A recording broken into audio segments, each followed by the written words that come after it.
Yeah, I'd love, yeah, sure, go ahead, Sam. Sure.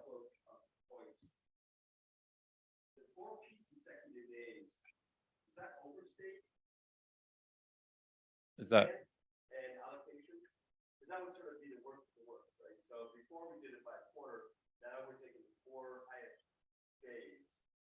the four highest consecutive peak days is how we calculated it. It wasn't, oddly enough, it wasn't this year, but yeah. It's normally July 4th, but I have a theory about July 4th. I think less people are coming out then, but anyway, that's besides the point. It wasn't July 4th this year, it was sometime in August.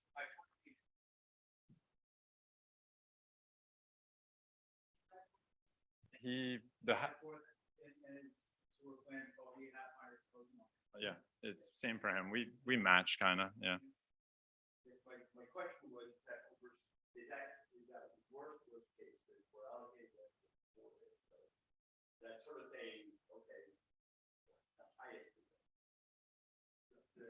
You have to build out a facility for the highest demand period. Yeah, you can't, and you can't make it 6 days. You're looking at potentially drawing down your tanks for 4 days and then hoping that things go down on Tuesday, Wednesday, and Thursday to fill them back up again.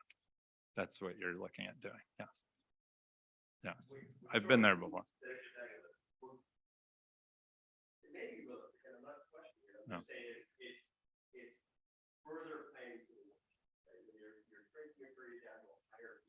Yes. Because one of the problems that John and even other people had for years, including September, right after Labor Day, you include the month of September in there. Right after Labor Day, demand drops down to. Yeah. So take that out of the fact. The last day is. Yes, we're planning for more, not worst case scenario, regular scenario. Yeah, yes. We've also got this sort of strange system, as far as I could tell from conversations with John, where the sewer demand peaks are measured differently than are the guidelines on when you have to go into redesign is measured differently. Is this right? You hit a certain point, and you have to get into, this happened back in the 80s. Yeah, And you have to. Martha, you're correct. The sewer department, based on DEM regulations, once you hit 85% of the design capacity of the plant for 90 consecutive days, you then have to go into a redesign mode. So that's why the 85, we've been using that as a capacity. But we don't have that for the water, as I understand. No, you do not. It's to manage the water. The proposal that John and I put together looks at, because like treatment plants, we manage based on design capacity, maximum capacity. We have to be able to do that, and we have to be able to have redundancy in order to accomplish that. What you have right now is any one of the elements, whether it's the well field, the treatment plant, or the tanks, any one of those individual fails, you tend to, the link breaks, and hopefully it's on a slow day. But if it's on a peak day, it has a dramatic impact on the system. So by doing this, we have some redundancy in our maintenance so that we can take a well offline, still meet the production. We can take a unit offline for maintenance and put it back online or correct any corrective action without subject to running the tanks dry. And that's critical. Thank you. If I can, John, thanks, Mike. If I can, John, a couple more things. First, because there are people listening in, or we don't know who's listening in, I want to make sure that it's very clear that when we're talking about, I think you call it, enough in our pot, or, having that in our pot, it's really not about the water supply per se, it's the ability and the capacity to get it to the customers, right? So it's about assets and accessing the water versus aquifers or water tables. Is that a fair statement? I just want to make sure that people No, who I are believe, listening I, understand whether this is a water supply issue or a throughput issue. when, and, you know, just to give you a historical, you know, if we were still on Sands Pond and surface water, yeah, it would be a water, it would be a water source water capacity issue. It's a bit of a source water capacity issue because we don't have the wells. But You understand the- environmentally, I believe with the system that we have that draws brackish water from much deeper wells that private wells are on, it's brackish water, you know, you can come up to the facility and smell it. Doesn't smell very good. It's non-drinkable. It has to be treated to be sent to the public. It's gets fairly salty and it's high in iron. We are drawing from a resource that isn't being used. In most of our wells, we have 30 feet of clay between the normal water bearing formation, let's say your well's in, and then we sink below that clay and then we're into something different. It's been proven that we're into a separate, if we're using pots of water, we're into a separate pot of water we're going. And that, I feel like that problem's been solved with the technology that we have versus, let's say, Sands Pond and the shallow wells. So I'm just making sure that people, anybody understands that Yes, this is it's- not about water supply in the sense of, are we running out of water? It's about the capacity to get the water to customers. It's about physical infrastructure of pumping water, treating water, and storing water. And then with that, I must admit, having now been on the council for 5 years, I feel, and I'm upset with myself, and I think a lot of folks, you've been raising this for a long time. I feel like, About- well, let me just finish. Okay. You've been raising this for a long time, and I think that we really need to spend time on this. We need to act, I got that, but this is a big deal, and we should have listened better, probably. And so I feel bad about myself that we're sort of here because we're making decisions of development, not as a community, but based on a utility. And it's a little bit of that tail wagging the dog kind of moment, right? So I think that we need to work together, figure out how to, or you guys recommend, figure out how to fix this, but then really figure out how we allocate water. And you and I talked about this earlier, John, and it seems that our current allocation method is, like most water allocation methods, are historically based, right? So I'll just take it, if the Atlantic was the first customer and they wanted 10, they will always get 10. And if the next hotel comes and they wanted 5, they always get 5. But a new guy on the block wants 2, and sorry, we're out of water. And that allocation method's historically built, right? And it's sort of the way. No, Yeah, that's yeah. repeating what I just said. I got Yeah. that. I got that. Yes. But we don't have the allocation of throughput. Right. What I'm trying to get to is, I think that we should look hard at our allocation methodology. Because right now we are, I'll use the word not protecting, but we're based on fulfilling the commitments for years on certain businesses, and then other businesses or other residences or other establishments can't get, or there's not the capacity to get water to them or the throughput. And Yeah. Period. And so that to me, so the question then gets to be the allocation, or a question gets to be the allocation method.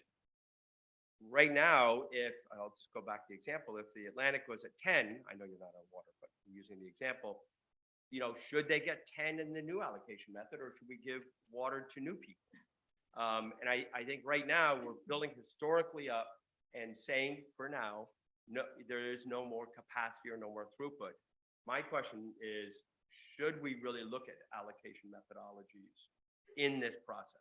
Yeah, and I don't know about changing other people's allocation that they feel like they're owed. And just to let you know, and Martha could probably back me up on this, in the late 80s when they came up with the allocation method, it was kind of handed to you based on historical Right. metered usage.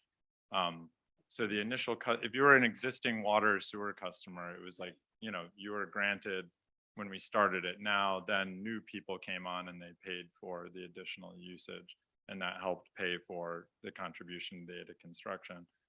Which what we do here, if a new customer wants to go on, they're still gonna pay an initial impact fee, essentially is what it is. You're having an impact on the system, you're gonna pay an initial hookup fee or an impact fee to help pay for what we're talking about now. And that's the model that we have. But that model is saying that at this point, to use Brad's words, at this point, we're at the end of our capacity, so we're not adding anymore, right? It's not that we're necessarily at the end of our capacity, we have to be careful how we allocate that capacity we have. And we can't change the allocation point where we have cash for business, now we're taking only 8, so they've already. So Well, I don't know about that. but I feel I like, don't know.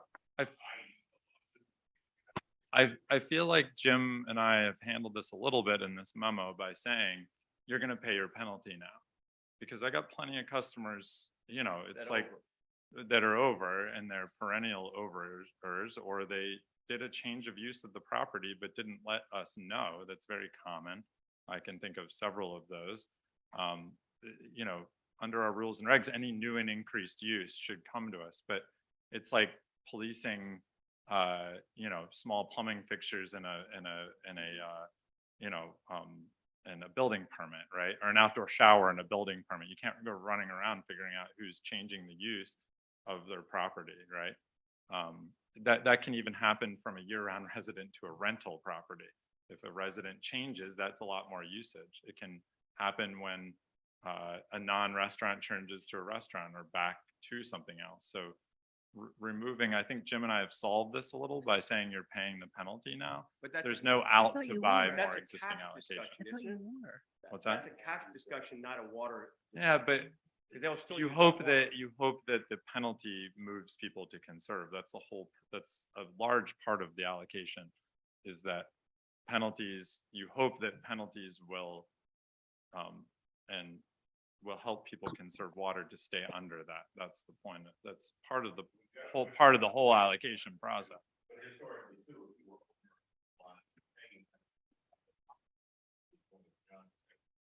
Coming to the board, Right. yes, okay, we're not gonna say that now.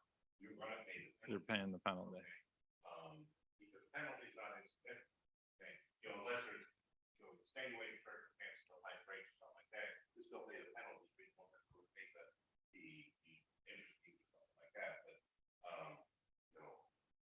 this is, right now, we're trying to stop that so that we can allow a certain amount of development too. But, I see what you're saying, but removing, let's say someone purchased, 5,000, 8,000 gallons worth of allocation. To remove that, I think you're kind of purchasing something that you're taking away. I don't know if it's the best idea. I understand where you're coming from, and it's all about conservation is where you're coming from. And we're Well, I'm trying to basically work on saying that. if you say, you had 10 before and you're at 9.5 now, whatever the number is, then you pay a penalty, maybe even a stiffer penalty after that. Then there's an incentive to conserve. And right now, there's moderate incentive. I mean, Yeah, Right. Can I explain something too? One of the reasons, there's two things.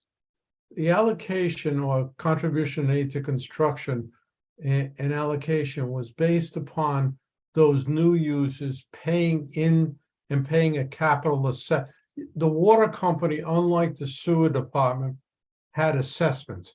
When the sewers were built and put in, and Martha can attest to this, had an assessment. Those that were on the system paid X, those who were off the system paid a small percentage of that. Well, there is no mechanism in the water charter to allow for assessments. So the way, like, if you would pay an assessment. So the way for a new user, this contribution aid to construction helps them pay for past construction to take into account their production. Now, in excess, the commission allowed people to buy, if they went over their allocation that they initially purchased, allow them to buy more allocation. I'll give you an example. I live in North Kingston. North Kingston has a basic rate structure for their water.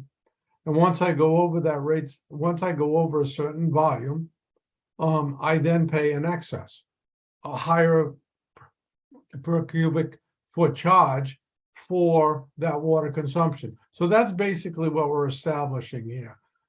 You call it a penalty, I call it a surcharge on over a certain allocation. And that's what we're trying to adopt here is not selling back allocation because it promotes, you gotta conserve. If you don't conserve, you're gonna pay more. And it reflects in the sewer bills as well, so. And I've got another question. I had a little side conversation here. I apologize for that. I thought we had a penalty that people were charged. So was it not charged? no, it is. If you go over your allocation, you're charged $55 per 1,000 gallons over your allocation. It can be significant on some bills. Yes, and it is in October. It's usually how I spend my October is fielding these angry phone calls about how my bill gets so high. Okay, so I don't understand why we're even talking about this if it's already in place and we're doing it. In other words, you're not gonna be able, Martha, to go and just purchase additional allocation. So you're talking about additional allocation, you're yes. not talking Right. about Yes. penalty. Correct. I Yeah, would thank you. say when I study the allocation numbers, they are bizarre. I don't know. I wasn't here in 1987. I was very young. I don't know how that was done. I don't understand it. The schools allocated a lot. They don't use any water in the summer. But you have to realize we're taking real numbers, not allocation numbers. So it's different, but I don't know. I don't understand how it was done. They're all over the map on those old accounts. So I can't speak to how it was done. I've been told through oral history that that was done as a metered usage history. I think, Amy, that's what I've always been told. I wasn't there either. That's how I was, Yeah, I don't- Martha was I don't probably the one remember- who I was, could answer that. I don't remember when the meters went on.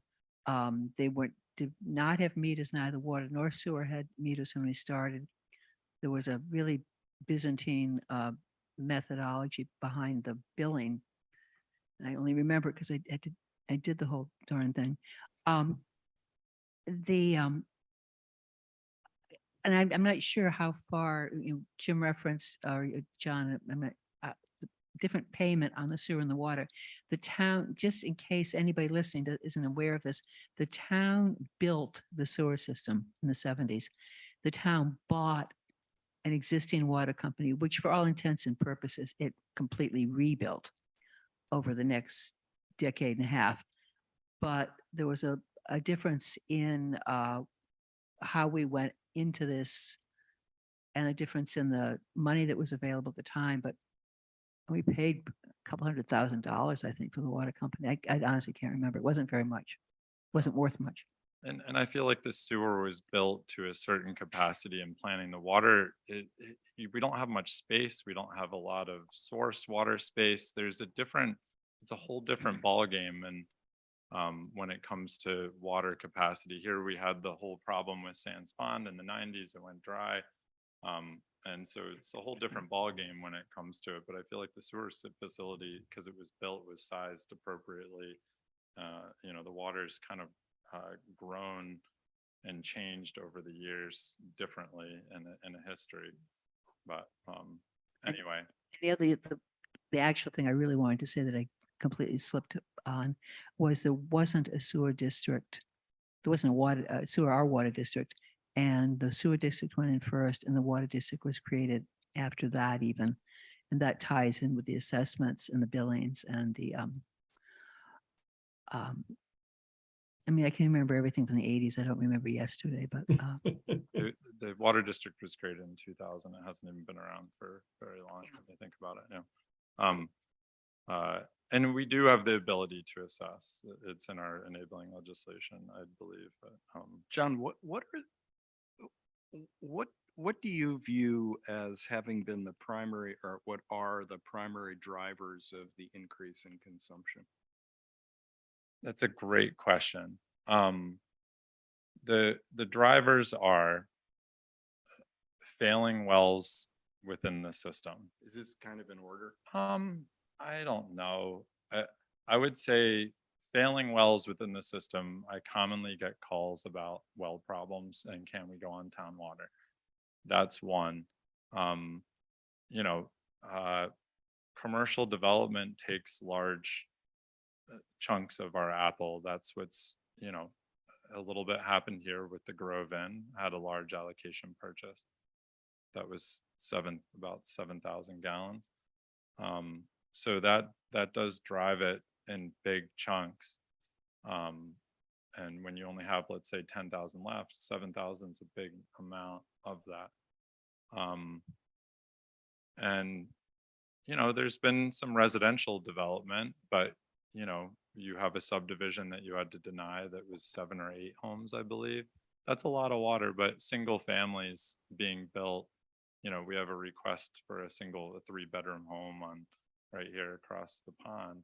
That's, you know, that's small amounts. So I wouldn't say that's a huge driver, new single family dwellings. In the future, we're looking at affordable housing developments, which is going to be, you know, that's a fair amount of water. We're talking about potentially 2, 3, 4,000 gallons a day for the whole development.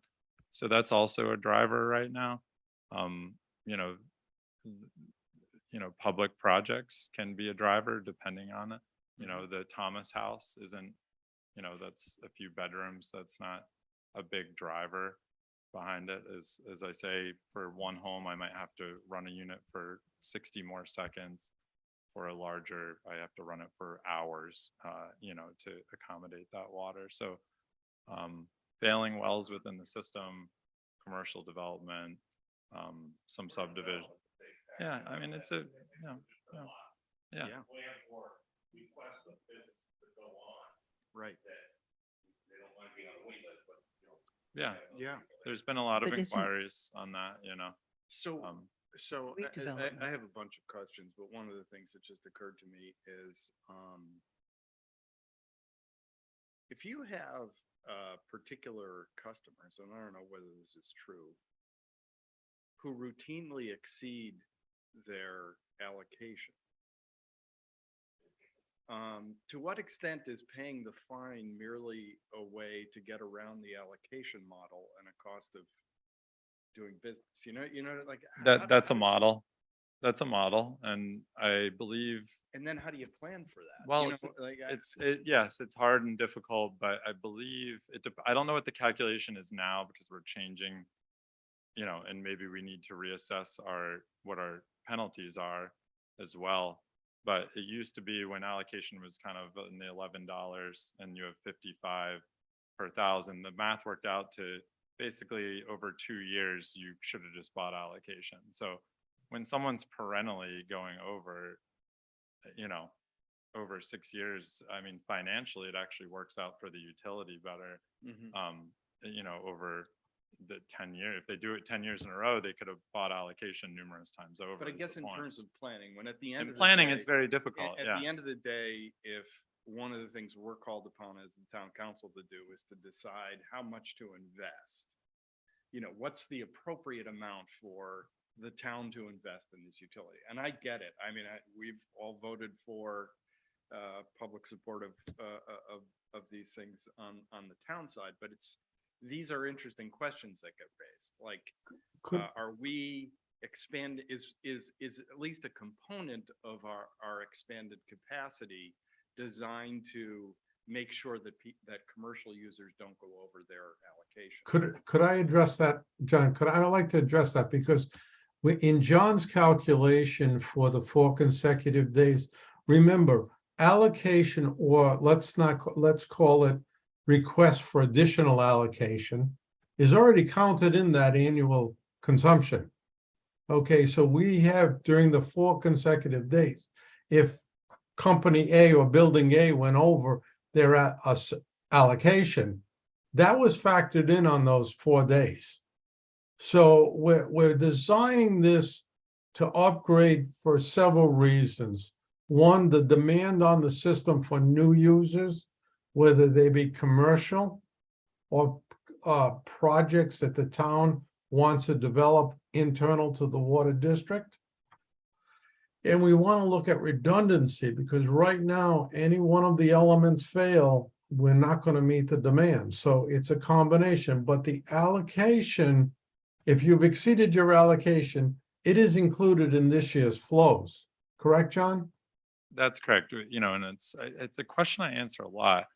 We base this on actual flows, not necessarily purchased allocation. So, Um, look, I get what you're saying. Yes, but am I trying do to agree get with you. to the For- policy question. Yes, which for is- planning, which is it not makes it difficult. insignificant. Yes. Not about how the math was done.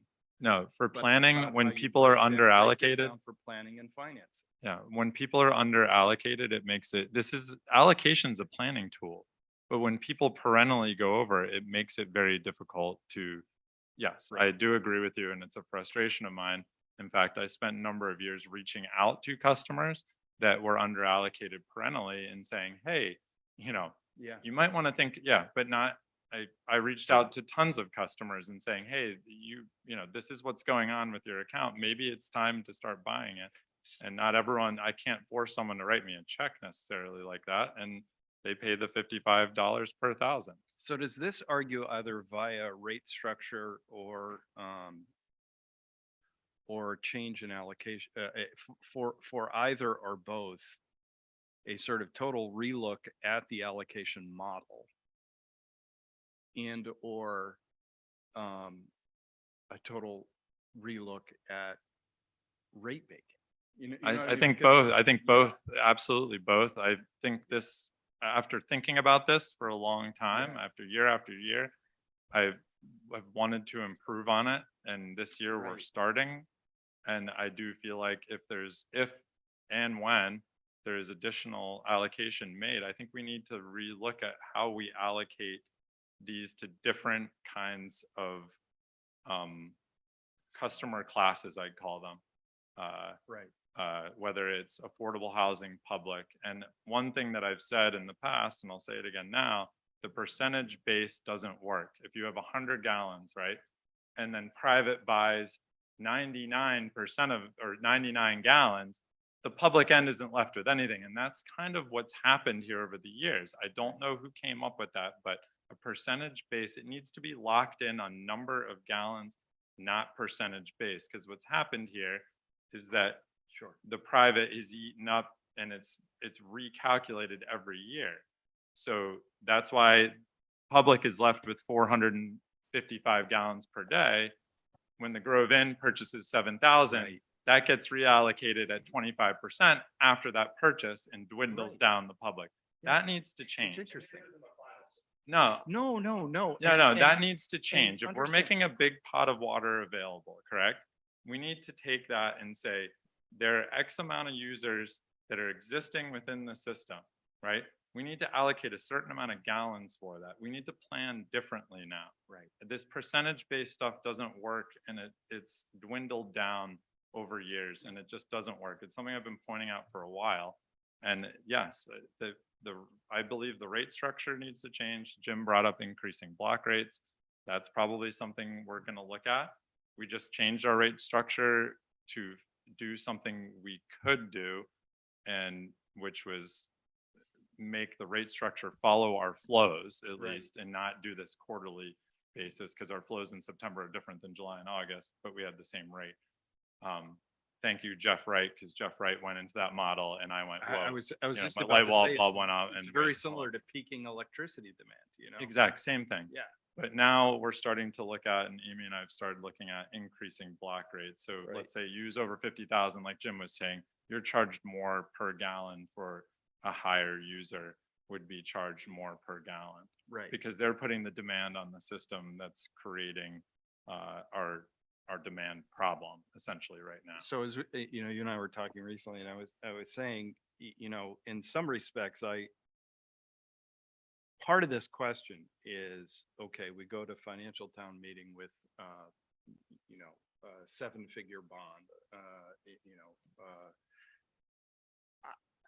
I think we owe it to people to explain why the town is doing that. You know, that's beyond whatever, Hotel X, needed more water. As important as that hotel might be to the economic well-being of the island, if you're asking a property taxpayer, well, where do the public priorities fall in that? Because essentially, what we're doing is acting as as essentially the representatives of property taxpayers saying, well, what do we get out of that? And when I ask those, please, I'm not asking it because I'm challenging the need for the investment, you know, that, or what, you know, I'm just saying that, like, it would be helpful if we don't have it to have a pie chart on where all the water goes. Is it 30% commercial, 30% residential, 30%, you know, I don't have any idea. No, yeah. And, you know, the tragedy would be is that pot gets eaten up before, Right. and it's a little bit of a tragedy now because we have an opportunity on the west side and we don't have the water to handle that. Right. And that was, you know, that was this percentage based usage that happened. It should have been held at a Right. certain amount. It's in an ordinance for sewer. It's in our rules and regs for water. It was put in the ordinances a long time ago, and water followed that model. But that needs to change. It needs to change next year. And I mean, it's funny because we don't have a lot of water, right, capacity and allocation to make that change. But when we do make it available, that model needs to change so that when there's a public project, they're not whittled down to 455 gallons per day. Right. Right. Right. Yes. The other question, we can wait till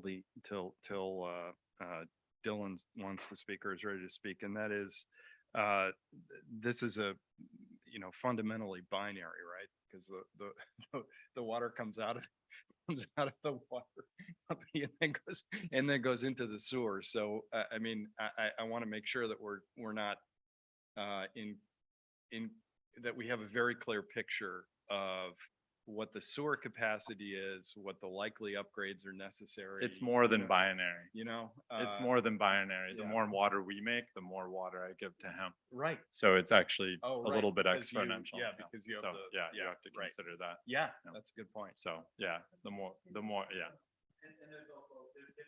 No, but they'll have an impact.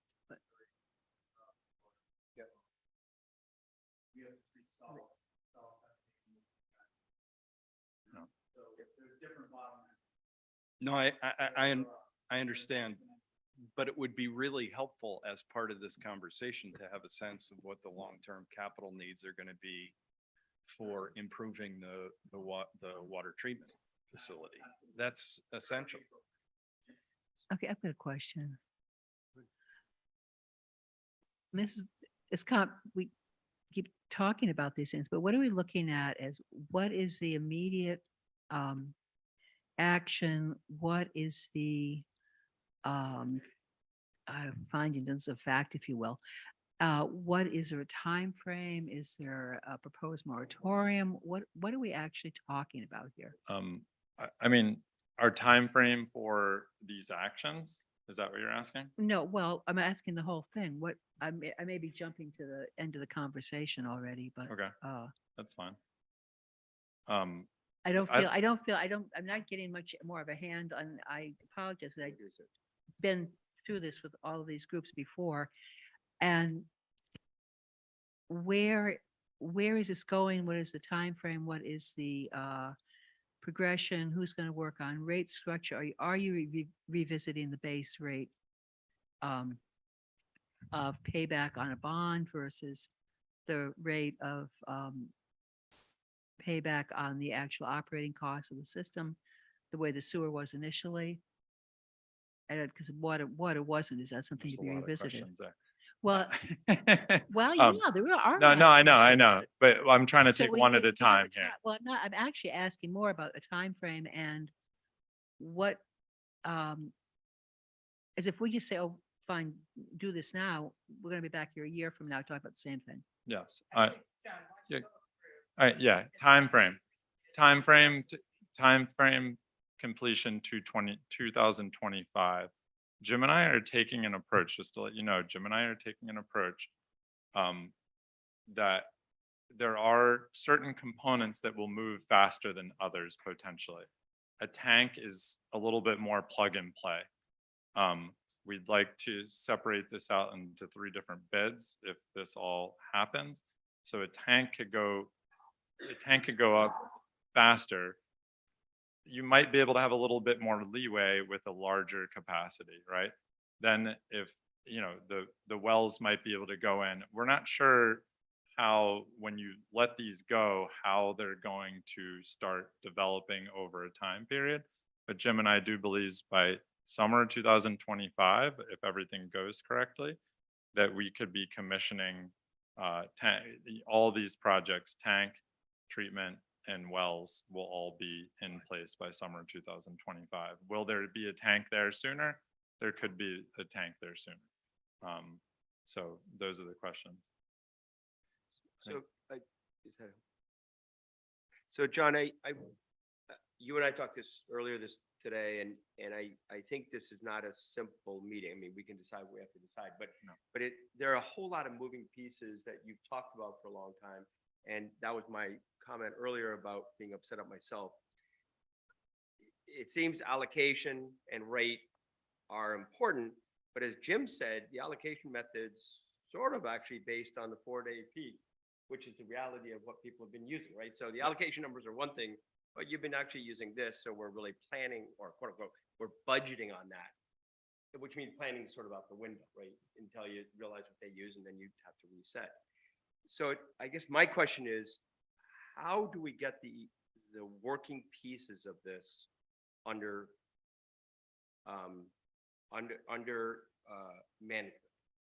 So do we work on rate first, allocation first?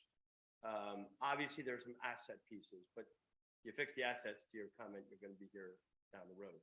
I think we need to really redo the system, right? Yeah, I mean, I think they all need to be worked on together as this is developing. I don't think you work on one or the other. I think it all needs to be working at the same time while we're getting an application together for USDA and trying to get funding, and Jim and I are planning. I think you need to be working on your rate structure and your allocation changes, all to be coming forward when, if and when this new allocation becomes available. You need to have that all in place when that happens. I would actually say we have to have it before then. Or before, yeah, You know what I that's mean? what I'm saying. Before then, you need Right, to I have mean, a plan. to This all some needs to happen all at the same time. To some Yeah. degree, how are we going to manage these new housing pieces or commercial pieces, whatever they may be? Unless we're saying there's a moratorium, which I hope nobody's saying, but that sort of feels like what we're doing. Well, you only have so much water, so you can't, the fear is that we oversell and then you're draining your tank all summer, and then by July 10th, you are saying, yeah, we're done ski, and you know, lock the door and go home. We can't make the amount of water. That's what I'm trying to fight against. I do not want to relive Right. the log books I read about 1994 at the water company where they can't Ran keep out. up with the tank. Yeah. It's happened here before. I'm trying not to repeat the past. Yes. So I think Molly has a question. I'm the only one looking up at it. But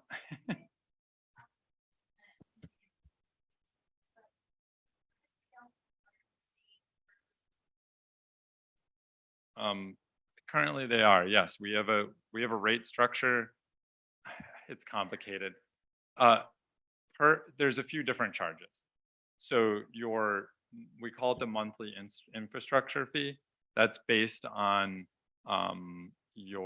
it's based on our debt service. So that pays for our debt service, the monthly infrastructure fee. We have 4 different customer classes that you have essentially a year-round residential user, you have a seasonal residential user, you have a year-round commercial user, and you have a seasonal. So those are all charged differently on that, and that's all based on math. And it's not to say that a resident can't use over 72,000 gallons in a year.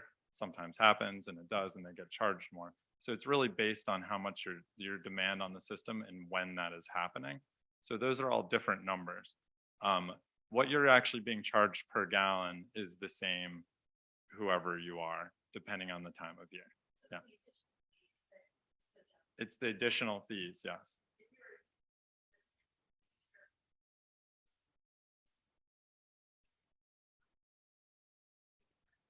It depends it's all math based, so we wanted to take the personality of it that, oh, you're renting, you're not. We can't police that. It's all a giant spreadsheet and it's all math based. And if you fall into this category, at the end of the day, that's what you are. We don't care. It's not residential based or not. It's all based on math. It's all just data driven. So yes, that can happen. If you rent your house to the hilt in the summer and you're one single person living in the winter, yeah, sometimes that means you could be charged as a seasonal.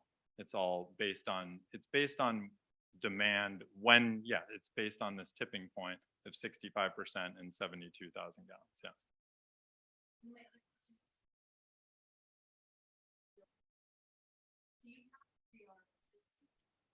We have got two original RO systems. The water company staff built out a third smaller treatment unit in 2015, I want to say.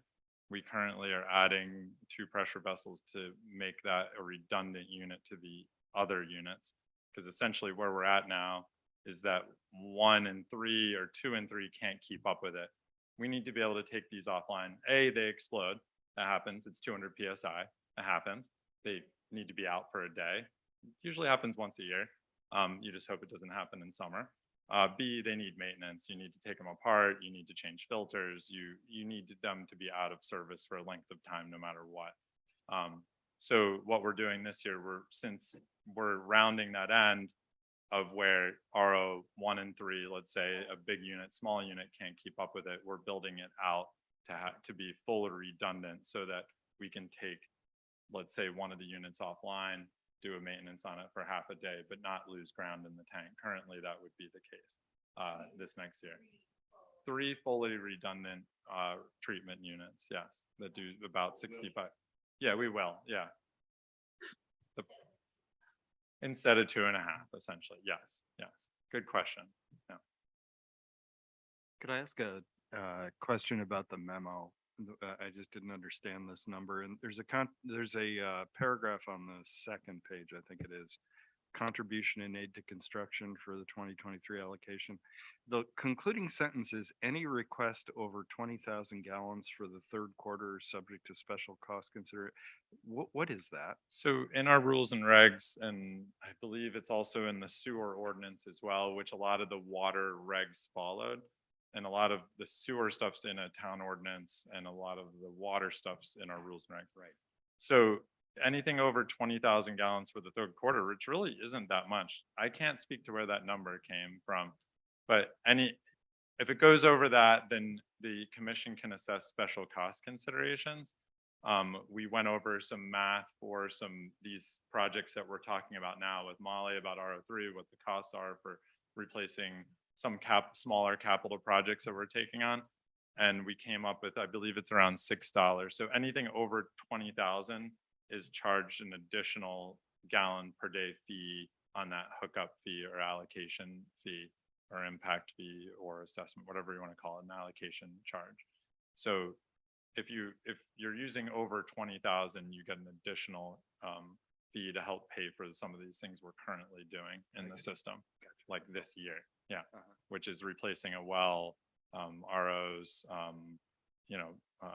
forget, this was 6 months ago at this point, but we came up with a calculation. I think it's about $6.50 around there, additional gallon. And is part of the work you're doing with Amy on the sort of looking at rate setting, does it include looking at that 20,000 number? I'm just curious about where that comes from. It's very curious where it comes Yeah. from. Yeah. Yeah. I've been at the water facility for almost 20 years and Yeah. I can't tell you where that number came from. It comes from the sewer ordinance, which was Yeah. probably written a long time ago.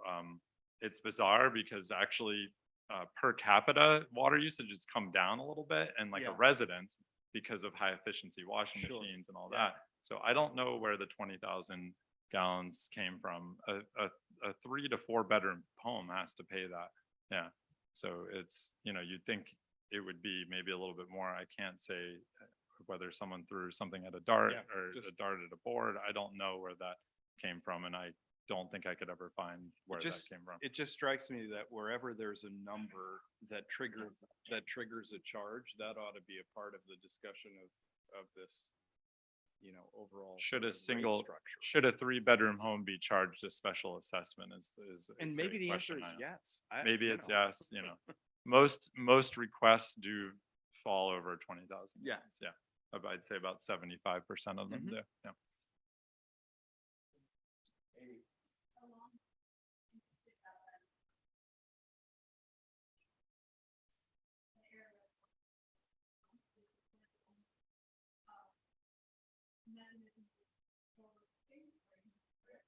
Yeah, good point.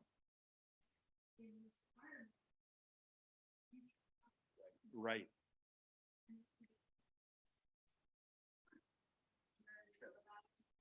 Yeah. Right.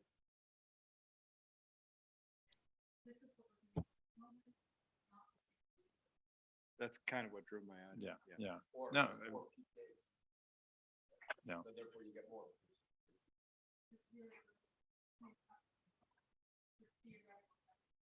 Sure. Right, right. Julie's raising her hand as Julie. well.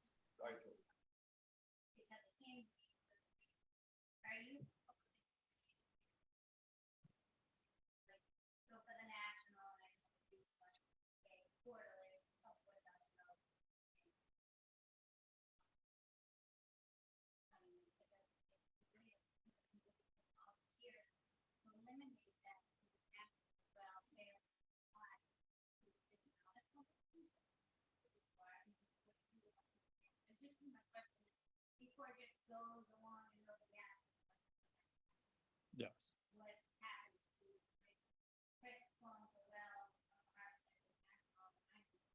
Because of, because we were in this situation. Yes, yes.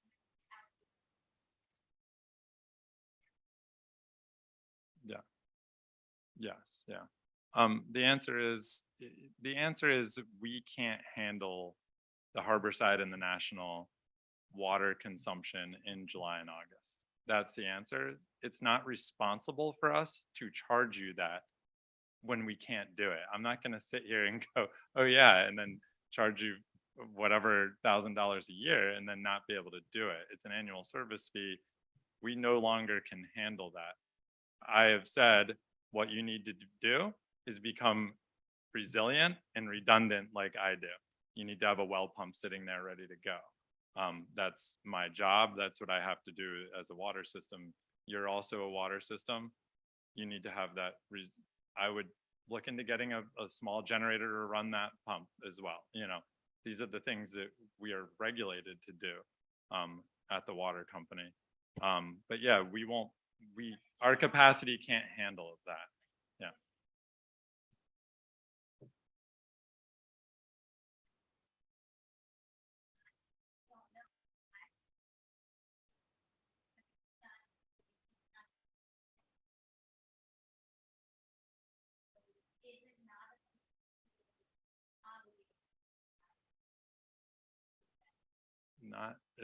Not if we don't have the not if it's irresponsible to, not at the expense of not having fire protection, not at the expense of not being able to flush the toilets at the hospitality center. You're living in my world. So this is my world, is planning for all this stuff yeah.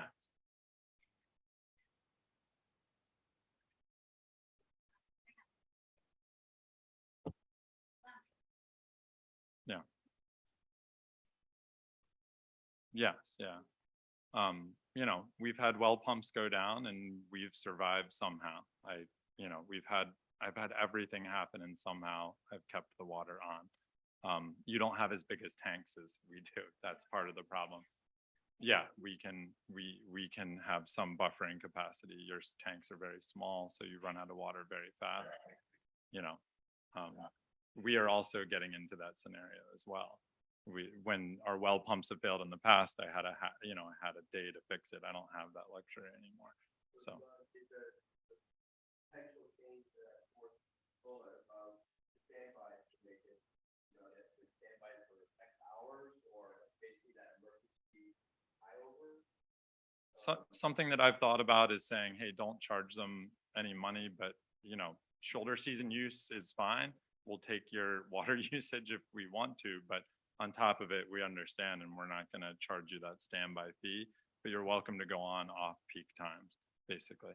That's a compromise, I suppose. Of course, they want it in July and August, but the last time the national went on, it was for half of September and that got you through. Meaning like, hey, if Julie's calling me in September and saying the national needs water and I can provide it in September easily because I'm using 60,000 gallons, not 160,000, then we're going to provide them with the water. I don't see a problem with that. I mean, it's not all about July and August for you. You guys are open other parts of the year as well. So obviously that's the most dire situation, but yes, yeah, and something. Yes, yeah, well, that September break was very timely, yeah. But I haven't discussed this with the board. It's something that's been in my thoughts of saying, hey, if we can handle them outside of those 2 months, let's take them. And, but let's not, I don't know, a minimal fee or no fee. I don't know how, I'd have to discuss it with Amy and, yeah. Well, you just pay maybe you just pay the water usage, yeah. That's something that needs to be discussed this winter as this evolves, yeah. Yes, but I don't see a reason why we can't take you if we have the capacity. The day after Labor Day, is a whole different story than Labor Day. So even sometimes the last week in August is, is not that bad for us. So with school going back in session earlier these days, so. This is what's being discussed. The board has recommendations at their monthly meeting to discuss these changes. The point of this is to discuss the major policy changes with the council so they understand what's going on. Do we have a legal opinion on the question that Julie's raising?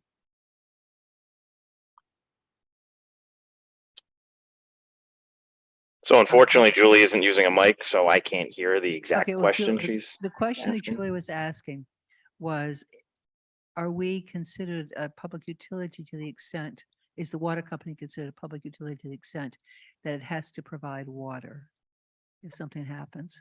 So the Water Commission is not subject to the Public Utilities Commission, so it doesn't fall under the same rules and regulations in having to.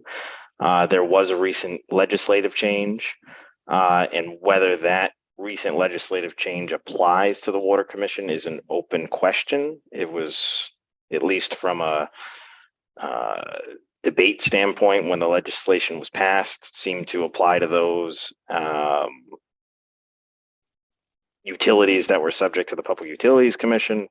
However, the language is a little bit broader. So right now, I'm not prepared to give a definitive answer on that. And it may ultimately be a court that has to decide that, unfortunately. Okay, not looking for an answer on the spot. I didn't know if you had researched it already.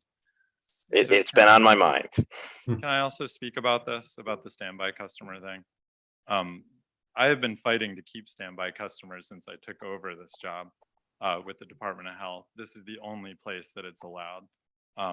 If you go on town water in any other place, you're on town water. You don't go back off. Sorry. And they have been fighting me on this for years. And I have said, hey, this is a good revenue source. It's this annual charge. Please let us keep it. So this is the only place in the state that this is allowed to happen, a standby customer. Per their rules and regs, it shouldn't exist at all out here, but they've been understanding to the fact we're a standalone island, things, you might not be able to get a well guy over, all these things that happen over here, they've been understanding to it and they've been able to make concessions on their rules and regs. So as the legality, I mean, it shouldn't happen to begin with. But we don't know that. I'm just not comfortable with this, with things being thrown around. The tone, the tenor of the times has changed since the 1980s. And I mean, we have to be on really solid ground if we're doing anything. No, I agree. And the way I view it is that we've been charging them an annual service charge. That service charge goes away. What they're paying is kind of an insurance policy to the water company to provide that service. And we are saying we no longer can provide that standby service and they're no longer being charged. So that's the way I view it. But, you know, they're also a public water supply. You have to remember that too. The National and the Harborside are their own public water supply. Same as me. Yeah, I had forgotten about that. They Yeah. both still are? Yes, they have to be. They're similar to what I am. They're just. No, I didn't know. much I didn't bigger. realize they both were Yeah. still Yes. tied in.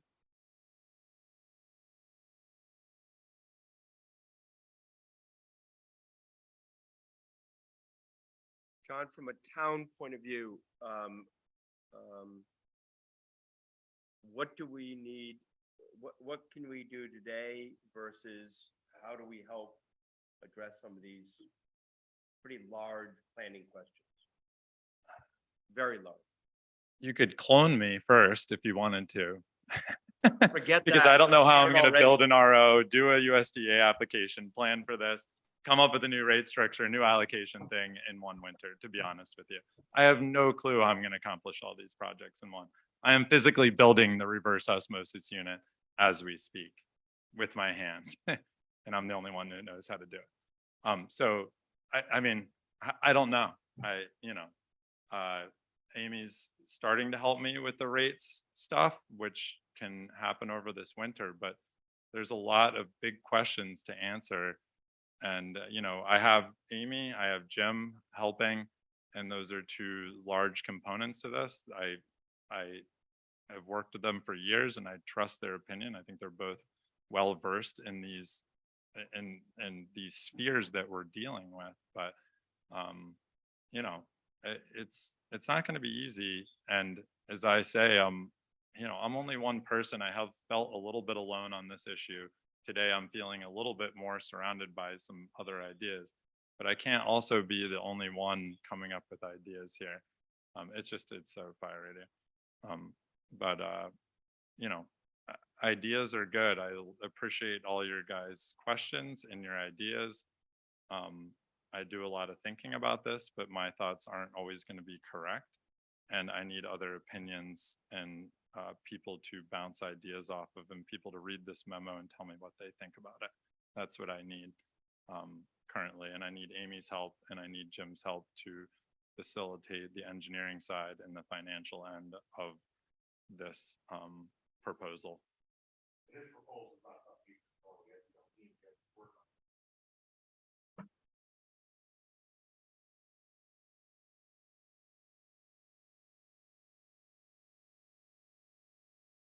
Yeah, and if we want to wrap this up soon, I do agree with Sven. There needs to be more meetings between the council, maybe planning, the water commission. I'm not taking this decision lightly whatsoever. This is a very large decision for this community, and the gravity of it's rather large. It's large financially, it's large culturally, it has impacts on other parts of the island. It has large impacts, and like I written in my memo, it has a ripple effect on the other infrastructure, including as simple as the sewer, like we mentioned, but also other things, whether it be rescue, whether it be fire, whether it be parking, whether it be some other pinched resources on this island. It's going to make increasing water capacity facilitates change on a small island. Let's just be honest, it does. So I'm not taking this lightly at all. As we meet next time, that would help me a lot to understand the forecast and sort of the planning forecast. Like how far out does this take us and what is planned in the development of the island? So you don't have to answer it now. I'm just saying as we go forward, the worst would be do all this and suddenly in 4 years sort of be back where we are because another hotel came up. Or Yeah. whatever. So don't answer it now per se, but I just want to make sure that we're actually planning out and then budgeting. I can give you an answer. We're planning on the space that we have. If you've been up to the water company, the lot is very small, the building's very small, and we only have so much space to put source water. So that's what this history of the water companies become, is you're kind of like, in a perfect world, sure, I'd have 12 wells, I'd draw 20 gallons a minute from each of them, so I wouldn't draw up salt water, my efficiency would be great, but that's not the world I live in. We live in a world right now where we're taking what we can get. We can't put 100,000 gallon tank, or a 1 million gallon tank on that lot. We're doing what we can with the space that we are given. And I think Jim can say that too.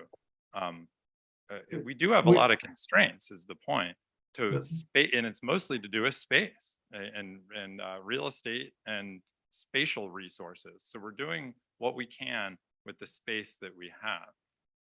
And that's all we can do. Unless you want to knock down the water company, buy another lot and build a whole new one that can do, 500,000 gallons a day. But I think Jim can echo that in the planning that we've been going through. What, is we- that what, we can only what we- fit so much. what we've been trying to do with the third tank, for example, is and stay within the envelope of the treatment plant. We are very limited in space, and it's not the most friendly space to place a tank because of the hills and the elevation changes that we have to do. You take a look at the putting in the RO unit, a fourth RO unit is being proposed. Well, how do we get it in the building? Do we take the top of the building off on one section? We're limited. We're really between a rock and a hard place here. We don't have any room to grow. You take our building envelope, even if we get permission to extend it, we don't have any room. I mean, we have a composting toilet on the site. It's not composting, it's an incinerating I'm toilet. sorry, an incinerating toilet on site in order to accommodate all these facilities. So, I mean, these are the things that as John says, we're trying to maximize what we can put into this. We got 5 pounds of sugar, we got to put it in that 5-pound bag, and we're going to maximize it. And Sven, to your quest, we will put together some projections maintaining within the water district what the future potentials could be. Because if you take the west side, there are some lots that are in the water district on wells that could tie into this water system. And those are the things that we need to take into account. And hopefully by the end of this planning phase, we'll have the ability to at least identify the capacity that we can generate and then break it down by units. We have to actually back into, this is what we can generate, this is more than what we need, and this is where we are. I'm going to ask one more question. I promise. I'm going to stop. Do we have, John, do you have maps? I think would be helpful to the council certainly of what properties, of just of the districts, but then of the properties within the water district particularly that are connected to the water, town water, and ones that are on private wells. Yes. And I think, do we have those now in here? Yeah, I can develop, that would be- I can develop those analyses very Or quickly. if you don't have them, I mean, I GIS do. can probably pull them out. I do. Okay, that's, I have mapped every future valve in the water district, yes, and I can quantify those very easily through, because you know, I think like, software. I mean, I knew the Harborside National thing, I just forgotten about it. So I don't think a lot of people are aware of what is and what isn't on the line. I would say, and this is something that's interesting, I do all the meter administration for the water and for the sewer. The biggest 6 users in the sewer district are not on town water. Yeah, just to let you know. That's part of what we're doing here as well. There's existing buildings. You're looking what Champlin's, Dylan looks at them some now, Champlin's, National, Harborside, Springhouse. Atlantic's a little smaller, Payne's Dock, Boat Basin, or, that whole area. Those are all some of the heaviest hitters that fall on the top of the list, and none of them are on town water. None of the marinas. we can't even qualify the marinas because we don't meter the water that goes in out of a hose. So, you know, you're talking about 6 or 8 of the biggest users here fall in not on town water, and they're existing facilities that are part of the economy here. So, I just think it would be very helpful if we had those on file here at the town hall. And we could look at them. I don't think we all need to have them individually, but and that's part of Jim and I's, you know, the question that that we just had, which is what are you planning for? And the planning is we're doing our best with the space that we have. I mean, I would like to think what we're doing, and my goal would be to set up the water facility for the next 20 to 25 years. Like John, Colorado I'm just did, asking. But what I'm saying is we don't know that based on Jim's answers that there's a lot of commercial property in New Harbor that could be developed tomorrow or in 30 years. You don't know the answer to that. So. So thank you very much. And I know there've been a lot of questions and I've asked too many as well, but it does, as we think about spending $5 million or bonding or planning for $5 million, and yet the planning is to fill the space we have, but that may not meet demand as hotels, New Harbor, whatever goes, that something doesn't quite feel very comfortable. But that, not saying now, so therefore, the question about what the town can do is, you know, as we look at long-term planning, whether it's new land, I mean, a little bit of how do we get out of the box we're in, which is real estate capacity driven. Mhm. And that doesn't seem like the right box to be controlling our water planning. And I got it all. Yeah. I got it. And so I think that's probably one of the big subjects as we think about demand in 10 years, 15 years, 20 years. What could happen? How do we start to plan around that? And that may involve new real estate. It may involve, I don't know. And that to me is the big question. And obviously there are a lot of ones in between. Thank you though. Yeah, Really no. helpful evening and I apologize for all Yeah, and I really look forward to scheduling a potential next meeting once Jim and I get a little bit of a preliminary engineering report and we can figure out some better numbers on, you know, these conversations I feel like need to continue. And yes, and even if it just, you know, even if it means some reports from Jim and I would like to say though, you're looking at that number, indications are from USDA that it's going to be 45% grant, but you know, in my meeting. What's that? Yeah, I'm just saying the burden that lies on locally would be significantly less than that number. And Jim and I are exploring every and any avenue to maximize our amount of money that we can wield from USDA. So, yes.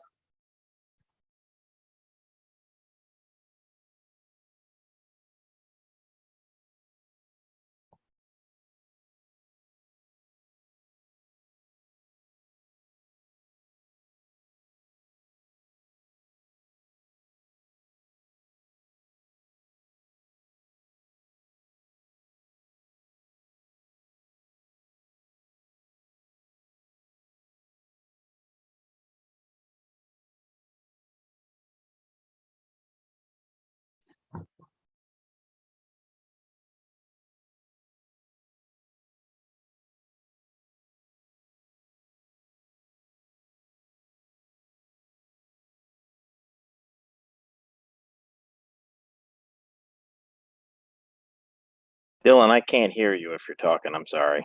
Can you hear me now? Can you hear Yes, me? Yes. So there's different concerns with the sewer expansion. Currently, we're well under the 80% design capacity. However, solids are an issue for the sewer. Removing solids from the island are a limitation during the summer. Everything is governed by interstate and the hazard charter. Only so many boats go month to month, and only so many trucks are available to take the sludge off. So that's a discussion worth having and needs to happen as we move to, I think the landfill capacity is looking at somewhere around 2030. We're going to have to look at new technologies for dehydration, minimizing solids, and better technologies to, I guess, increase efficiency for solids handling. As far as capacity for receiving or collecting, we're doing well there. As John stated, a lot of the larger customers are already on sewer. So we're ahead of the game there. And it's actually a great indicator for increased use or increased distribution of water as well. So, I'm eager to be a part of that discussion. And I want to point out that Dylan has always been involved with these discussions. Sure. What are the things that worry you, Dylan?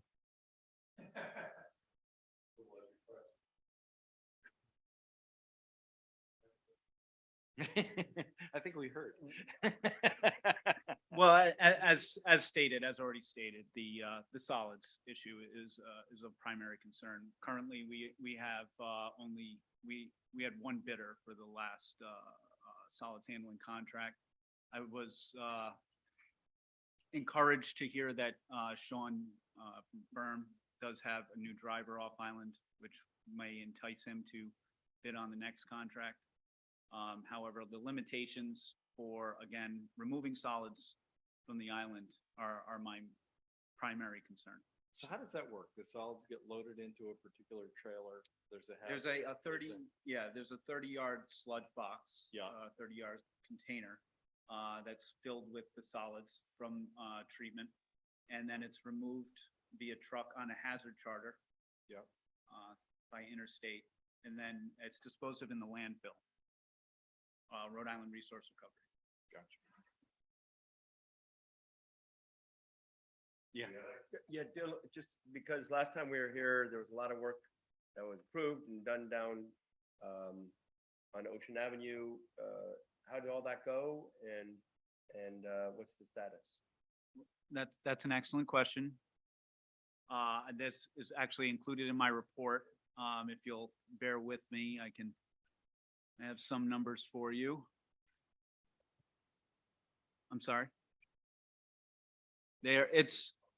It's included in my sewer report. Now, we recently had the entire collection system camera televised. A report is being developed by Trurex Corporation, a full survey of the entire collection system to provide to us for an assessment of the aging infrastructure and the gravity collection system.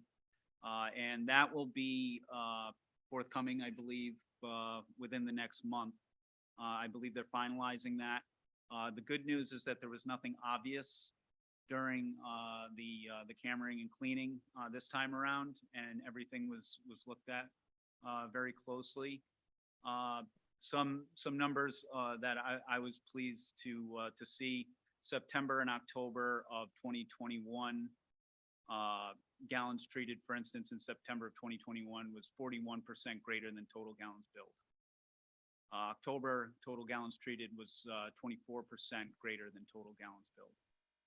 And this year, we've roughly cut that down to 8% greater than total gallons billed, and then 11% for October. But October, just as a caveat there, commenced with sewer line cleaning. So 20,000 gallons was included in that calculation of treatment. So, and of course, there's going to be some variability on that 8% or 11% because of the billing cycle and the differences between how I'm measuring my flows coming in and when John's conducting the billing externally. So, and of course, everything's rounded to the nearest thousand. So although everything is captured over time, if I'm taking a spot check analysis, you could have a variance of roughly 10% easily. That same variance, but it was, as I stated, 41% greater and 24% greater, so significantly higher. So we've cut down on inflow and infiltration significantly with that project, and I was pleased to see that.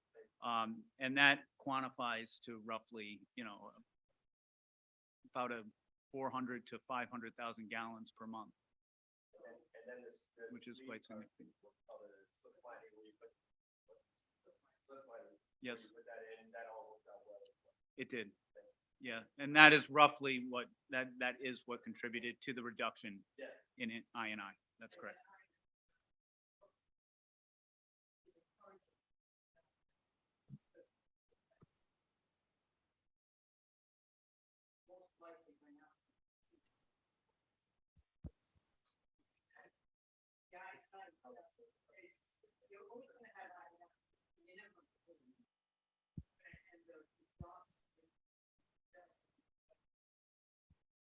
Yeah, it's great news.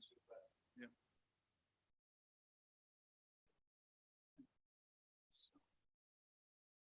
Any other questions?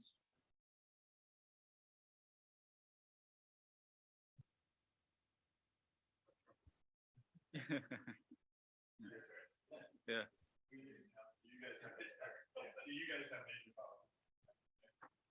Sure.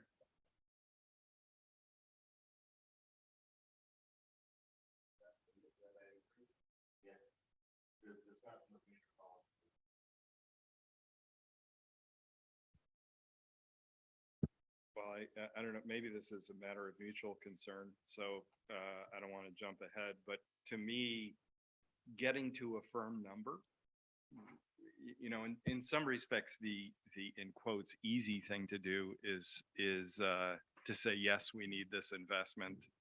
And, but getting to a firm number as soon as possible so that we're contemplating it during the budget process would be really helpful. This is as relates to the water thing, since we all, I assume we have a target of the financial town meeting. And then the other thing for me is just having increased communication so that there's broad confidence in the allocation and rate models, I think, it's really important. Those are the two things that you know, obviously what I take away is how hard you guys are working and how lucky we are to have you. But my takeaway in terms of policy and action are, I'd really like to get a very much clearer sense of, you know, whether it's 4.8 or 4.6 or 5.0, and what, you know, what the elements of that might be.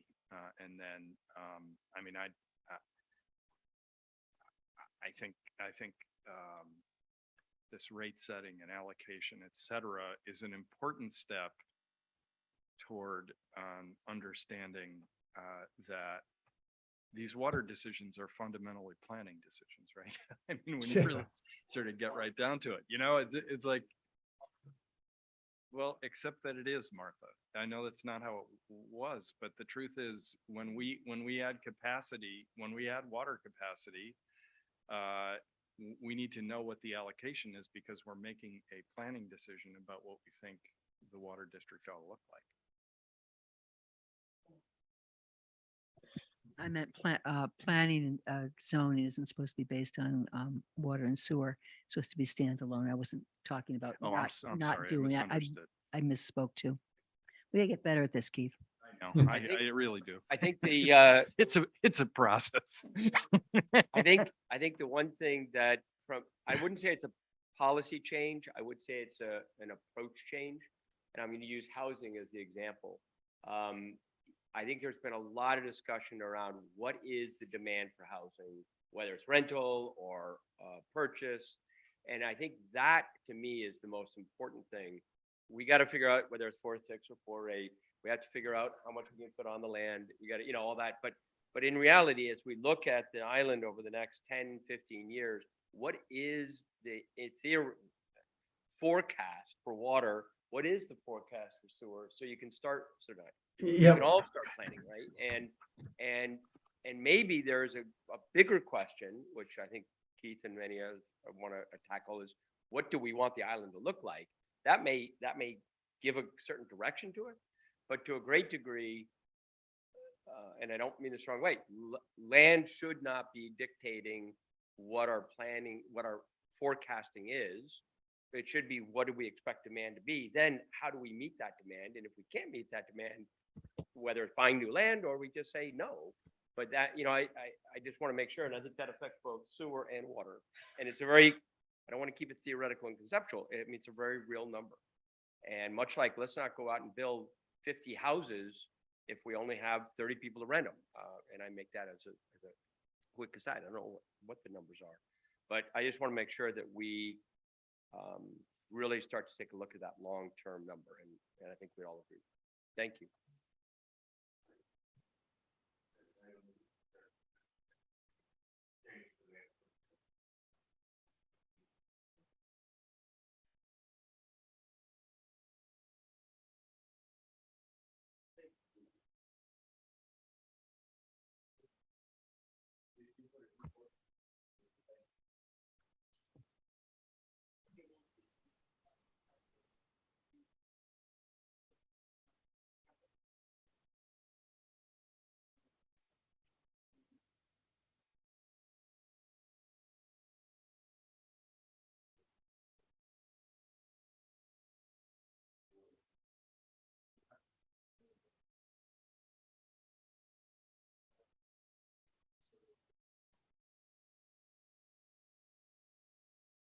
Second that. Any discussion? Martha? Keith? Yep.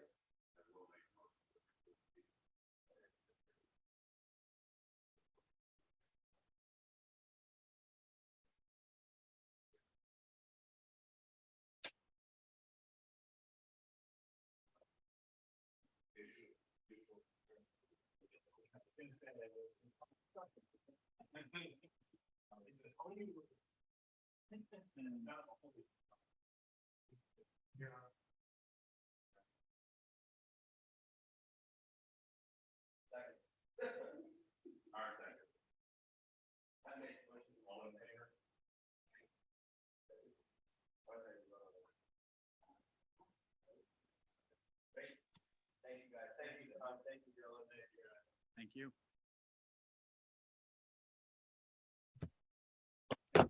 Thank you.